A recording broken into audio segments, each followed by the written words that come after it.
Mtazamaji wangu, natumai mzima na buheri wa afya popote pale ulipo. Kwa mara nyingine karibu tena katika YouTube channel yetu. Mtazamaji wangu, leo hii hatimaye kesi yake Mheshimiwa Tundu Lissu imeweza kuamuliwa kuhusiana na jinsi ambavyo itakuwa ikiendelezwa tarehe 18 mwezi wa 9 mwaka 2025.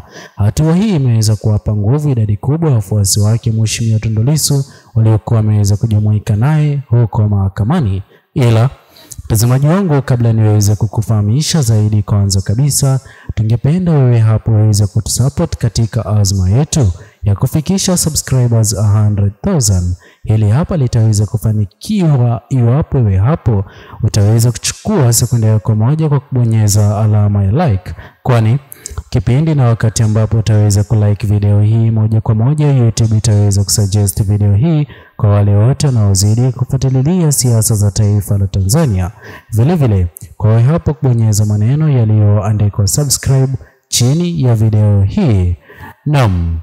Mtazamaji wangu, hivi sasa idadi kubwa wa Tanzania wanazidi kujiuliza maswali, ni yapi ambayo huenda kaweza kuchangia Mheshimiwa Tundu Lissu kuachiwa huru ifikapo tarehe 18 mwezi wa 9 mwaka 2025. Ningependa niweze kuzungumzia jambo la kwanza ama hoja kwanza itakayoweza kuchangia pakubwa kuachiwa huru kwake Mheshimiwa Tundu Lissu: kudhibitisha udhaifu wa ushahidi wa upande wa mashtaka. Mtazamaji wangu, sote tunafahamu kwamba hivi sasa serikali ya awamu ya 6 ndiyo ambayo iliweza kumshtaki Mheshimiwa Tundu Lissu kuhusiana na madai ya uhaini, jambo ambalo Mheshimiwa Tundu Lissu amekuwa akilikana katika kesi zote ambazo ameweza kusimama mbele ya mahakama na kudai kwamba hakuwa na njama na mpango wa kufanya uhaini katika Jamhuri ya Tanzania, kwani ni taifa ambalo anazidi kulipenda, akidai kwamba sababu kuu na mipango yote iliyoweza kufanywa na uongozi wa serikali ya awamu ya 6 ni kwa ajili ya mipango ya kisiasa, kwa ajili ya kujaribu kumtuliza kisiasa kutokana na uchaguzi mkuu wa mwaka 2025 unapozidi kukaribia. Hivyo basi udhibitisho dhaifu wa ushahidi wa upande wa mashtaka ifikapo tarehe 18 mwezi wa 9, kama upande wa serikali ya awamu ya 6 watakuwa wameweza kutoa ushahidi wa kufanikisha uhakika kuhusiana na mipango ya Mheshimiwa Tundu Lissu ya uhaini, huenda Mheshimiwa Tundu Lissu akaweza kuachiwa, kwani juzi katika moja ya kesi iliyokuwa ikisikilizwa yake Mheshimiwa Tundu Lissu iliweza kubainika kwamba huenda aliweza kupeleka kesi hii ya uhaini katika mahakama aweze kujitokeza yeye kwenda kama shahidi na kuweka mambo wazi mbele ya mahakama kuhusiana na mpango aliokuwa nao Mheshimiwa Tundu Lissu. Vile vile mtazamaji wangu, kuna uendesha mashtaka asiyekuwa na uhakika kwa njia moja ama nyingine, iwapo kutakuwa na mapungufu ya jaji ambaye atatarajiwa kuamua.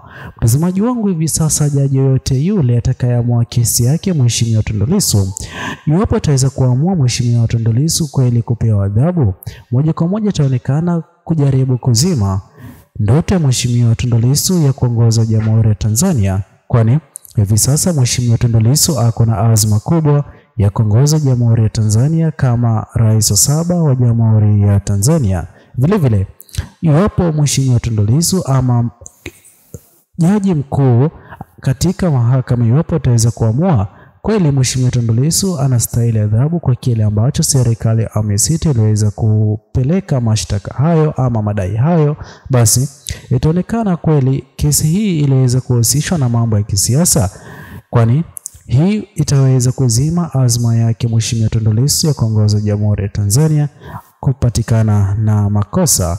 Mtazamaji wangu, kwa njia moja ama nyingine, Mheshimiwa Tundu Lissu yupo katika nafasi bora kushinda kesi hii kutokana na kile ambacho vijana Gen Z katika taifa la Tanzania hivi sasa wanazidi kufanya siku baada ya siku, kuonyesha ushirikiano kati yao na wale wote waliochagua chama Chadema kwa ajili ya uchaguzi mkuu wa mwaka 2025. Mtazamaji wangu, imeweza kubainika kwamba idadi kubwa ya vijana wa Gen Z itakuwa vigumu na nadra sana kwa kupigia kiongozi yeyote yule kura atakayekuwa akitumia chama Chadema ambacho kunradhi chama cha CCM, chama ambacho Rais Mama Samia Suluhu Hassan anatarajiwa kukitumia kwa kuwania kiti cha urais kwa mara nyingine kuingia Ikulu na kufanikisha azma ya kuongoza kama rais wa 7 ama kwa miula miwili katika taifa la Tanzania.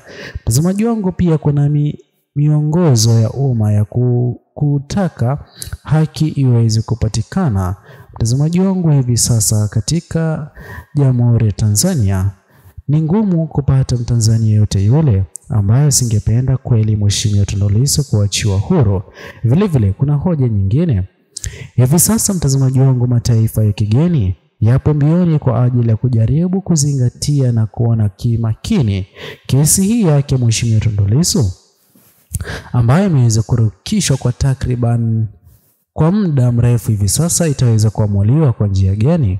Na ndipo ambapo leo hii haijaweza kurukishwa kwa muda mrefu, ila imeweza kupewa chini ya siku 2, jambo ambalo mataifa ya kigeni yanazidi kufuatilia hatua hii na kuona iwapo wataweza kulazimika kuingilia kati kwa njia moja ama nyingine.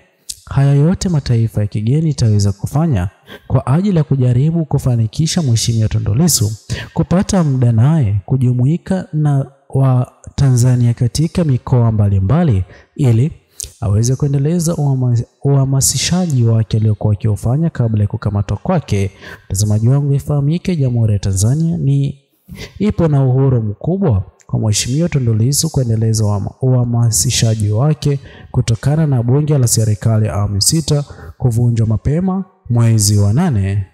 Mtazamaji wangu, pia ningependa uweze kufahamu kwamba kutokana na siku za hivi karibuni kesi yake Mheshimiwa Tundu Lissu katika taifa la Tanzania imeweza kumzidishia umaarufu wake katika mataifa ya kigeni, jambo ambalo linazidi kuchangia pakubwa idadi kubwa ya kura kuzipata kipindi na wakati ambapo ataweza kuachiwa huru.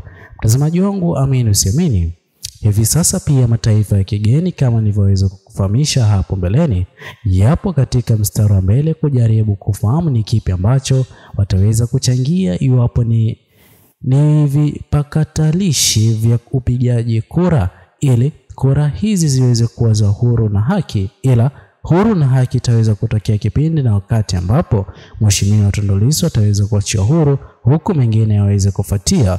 Vile vile kwa njia moja ama nyingine, idadi kubwa ya viongozi wa serikali ya awamu 6 wangependa uchaguzi wa mwaka 2025 uweze kuwa wa haki na huru pia.